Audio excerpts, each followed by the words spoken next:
جی کوئی ڈائٹ میں بھی ایسی چیزیں ہیں جو لینی چاہیے یا نہیں لینی چاہیے تاکہ ان سے یہ جو چھائیاں ہیں، داغ دھبے ہیں، پمپلز ہیں، یہ سب چیزیں جو ہیں وہ ٹھیک ہو جائیں؟ جی ہاں، ہماری غذا کا ہماری زندگی میں بہت عمل دخل ہے، اور کہتے ہیں نا اسکن کی جو خوبصورتی ہے وہ دراصل ہمارے کھانے پینے سے ہی تعلق رکھتی ہے۔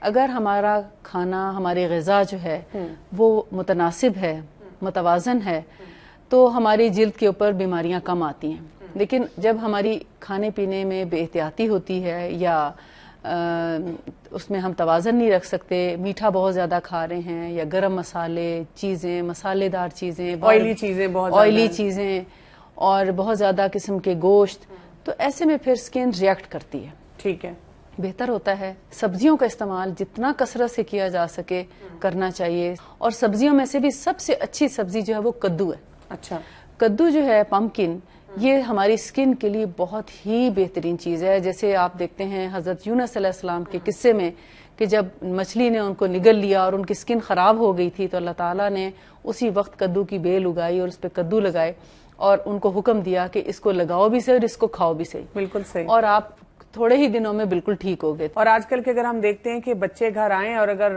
اماں نے کہہ دیا کہ بیٹا آج کدو پکے ہیں، تو کہتے ہیں اچھا ہم تو بھوک نہیں ہے، کھانا نہیں کھائیں گے، یا کچھ اور بنا لیں گے یا باہر سے کھائیں گے۔ ان کو کدو کی اہمیت کا نہیں پتا نا۔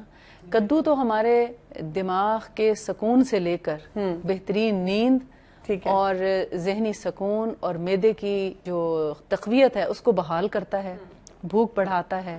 جن بچوں کو بھوک نہیں لگتی ان کو کسی بھی طریقے سے آپ کدو کھلانا شروع کر دیں، آپ دیکھیں گے جو مائیں شکایت کرتی ہیں کہ ہمارے بچے کچھ کھاتے نہیں، ان کو بھوک نہیں لگتی، اگر وہ چپکے بھی ان کو کدو کھلانا شروع کر دیں کسی بھی بہانے، بالکل، تو وہ آپ دیکھیں حیران ہو جائیں گے کہ ان کی بھوک واپس آ جائے گی۔